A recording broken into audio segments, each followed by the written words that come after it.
Welcome to Thompson Township in Carlton County. Most residents here learned just last week that their tax bill is going down.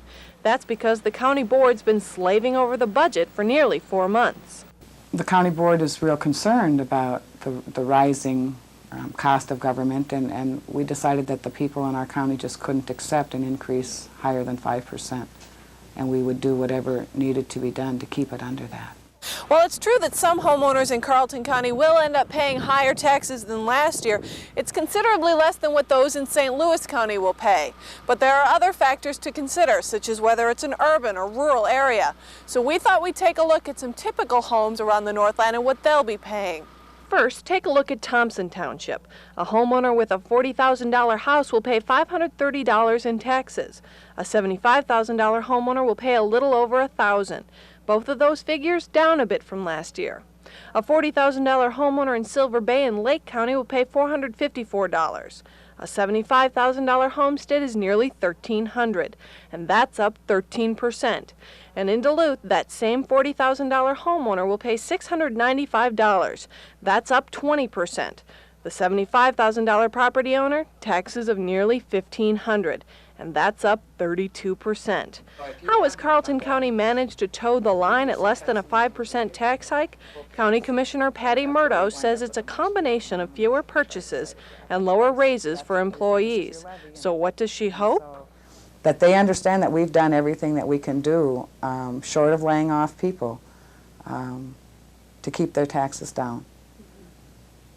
And hopefully they won't be too crabby. In Thompson Township, Heather Filkins, News 6.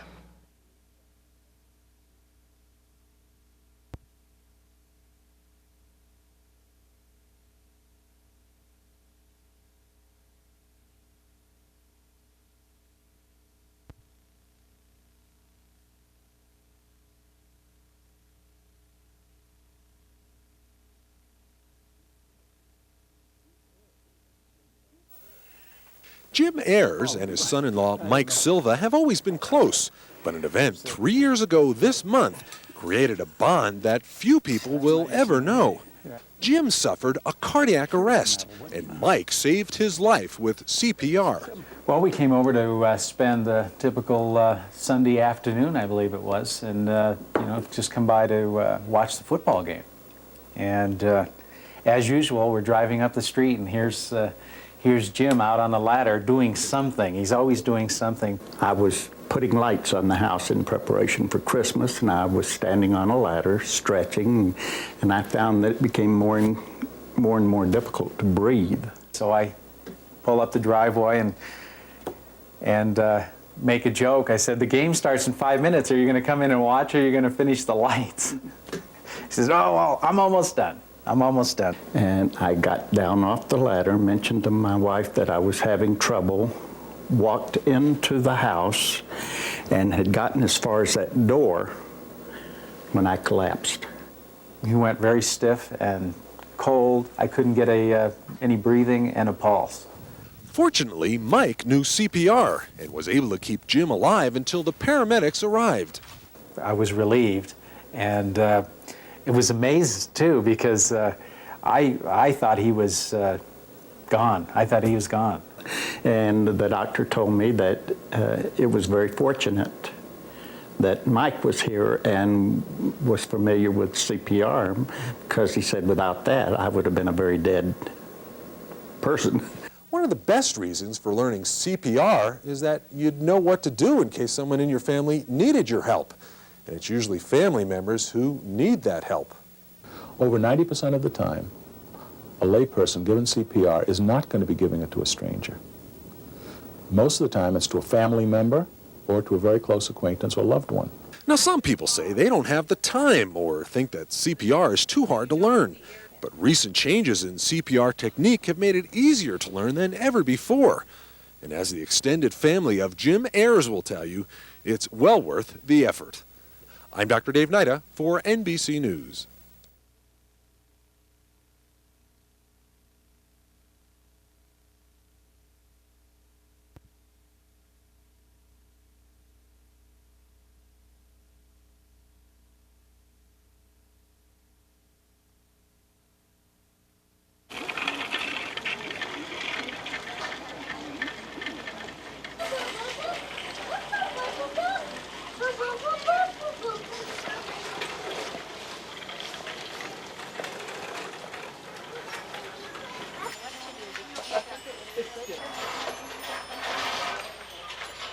day?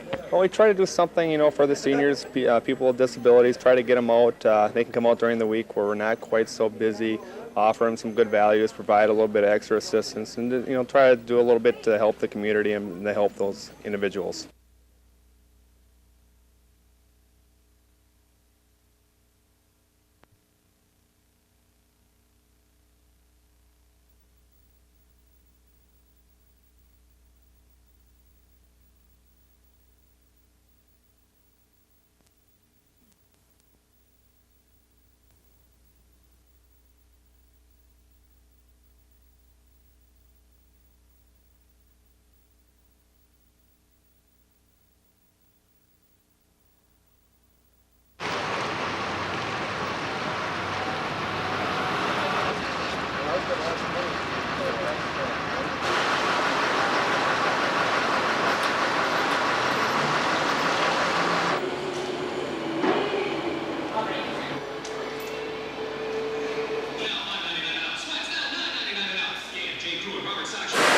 Business is booming.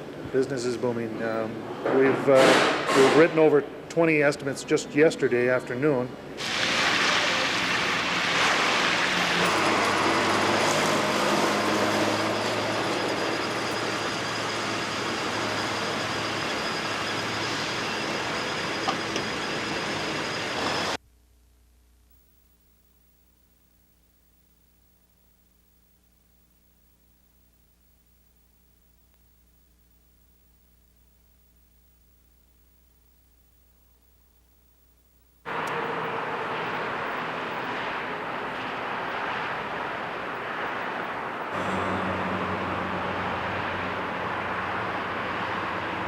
Tess.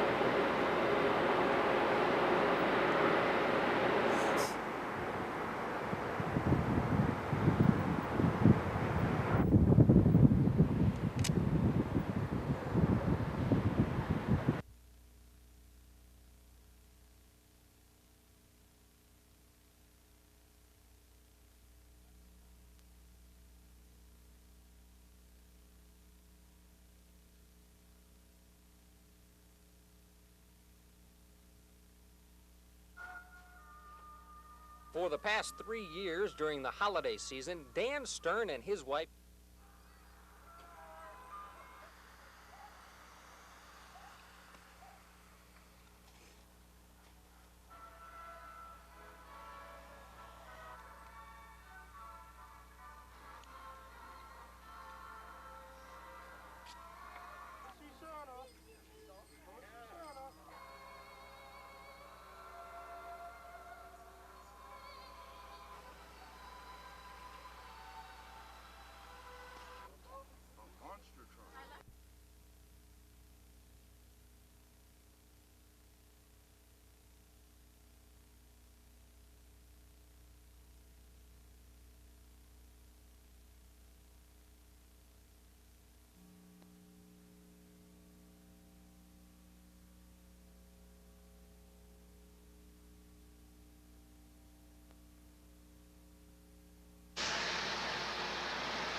This, the levy situation. Here's the two items we can do about it unless we change.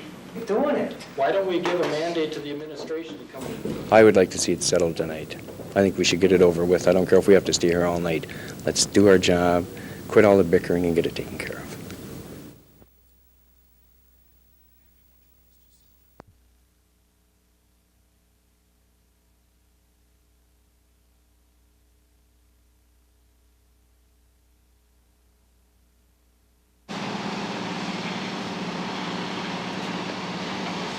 We're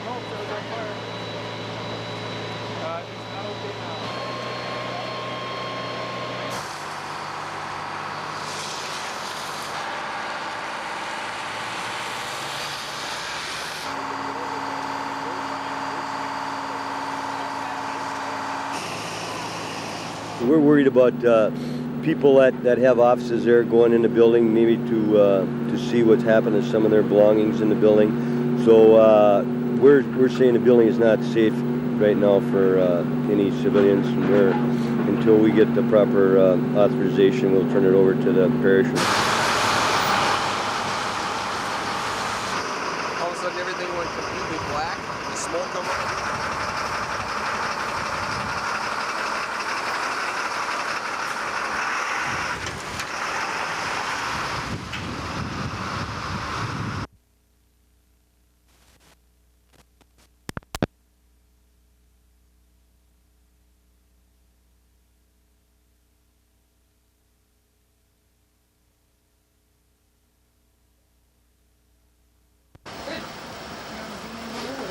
Yeah.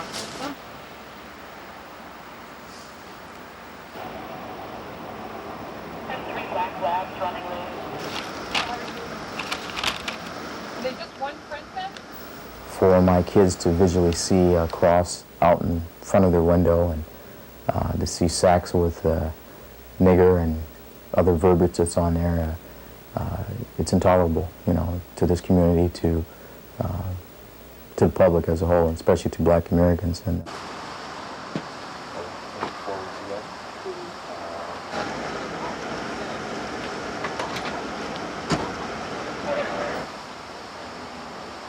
all of it seems to happen between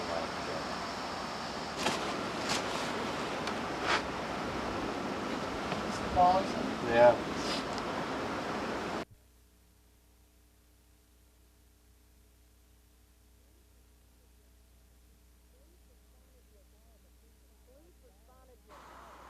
Police responded to a call at the Pink Cadillac bar at approximately 2 o'clock Monday morning.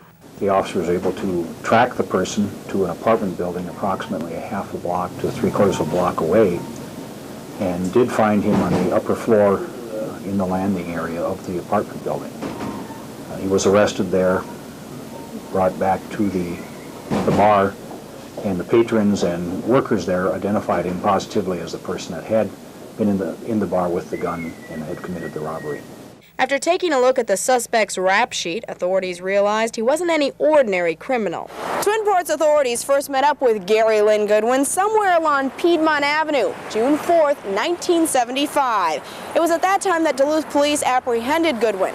He was wanted for escaping from the Carver County Jail, where he was being held temporarily while serving time in Stillwater State Prison. The deed that sent Goodwin to Stillwater was an armed robbery in 1972. Shortly after he began serving his time there, he fatally stabbed a fellow inmate. He was later convicted of third-degree murder in that crime.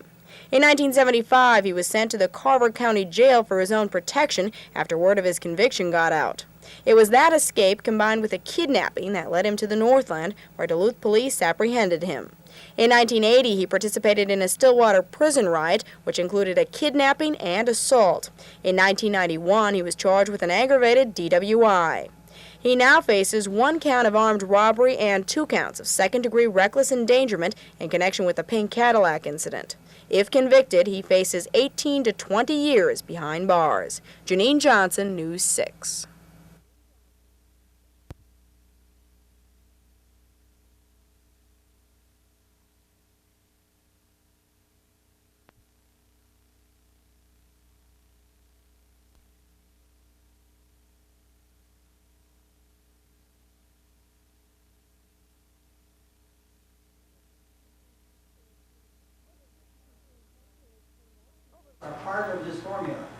Over 50 concerned taxpayers turned out tonight at the City Hall in Hermantown.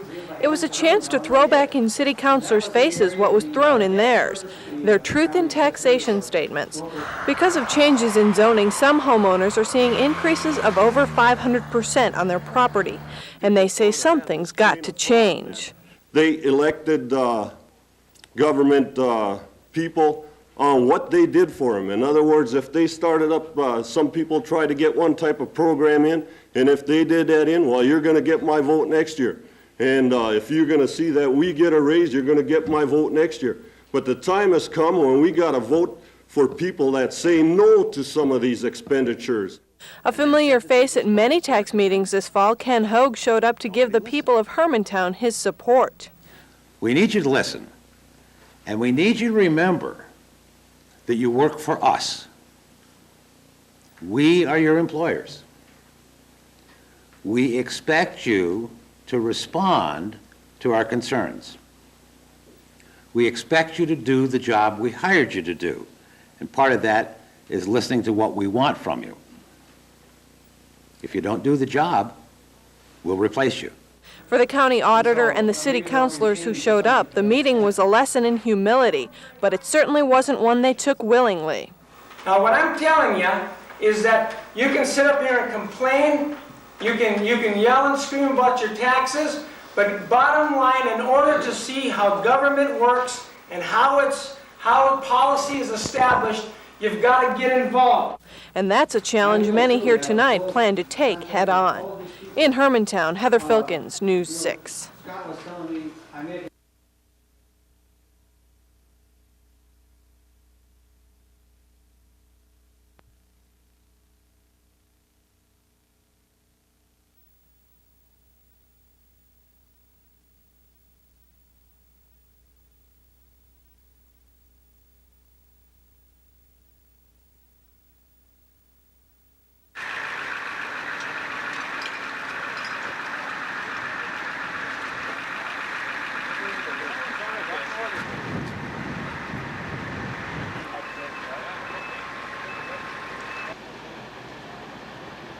Every day of the year, the State Patrol is heavily involved in seatbelt enforcement, but there's going to be extra emphasis put on that beginning on Monday and will continue through the holiday period, meaning that all the officers that are out on the roads are going to be especially watchful that everyone does have their seatbelt on. If everyone did it because it's a safe thing, not just because it's the law.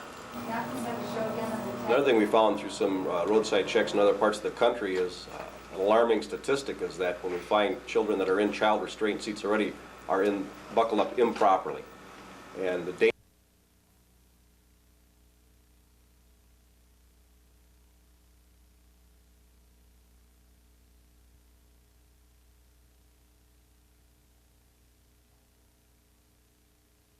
mounted right here in presentation. Yeah. Congratulations. I know what you're saying. I'm going to kill you, Marshall. They are both also true. Thank you. Thank you. You have done a spectacular job. People that really care about others. They did a fantastic job. It's been fun. Thanks a lot. Good work. Now get down to what you do best.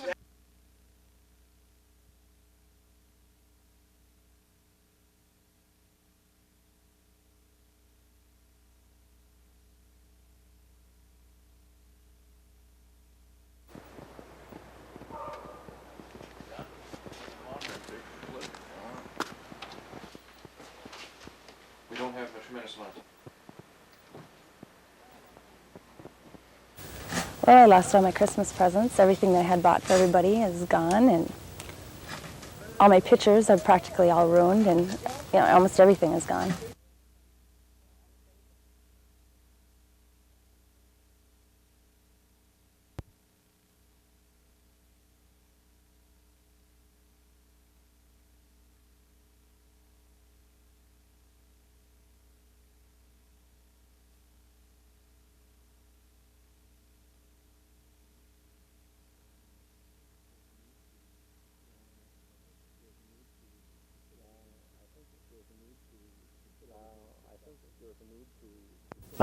I think there's a need to put everything in perspective, that there'll be another Christmas and another series of holidays. I think that you need to look at if giving gifts and trying to do everything extravagantly is something that you do, I think there's a need to be temperate about that.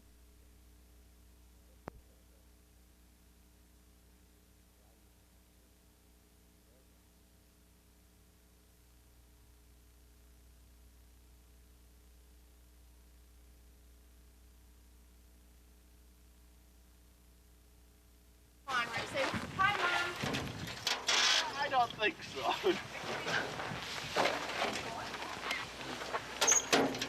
Well, they've got parkas, they've got little hand warmers and things. They've got their own little unique ways of keeping themselves warm.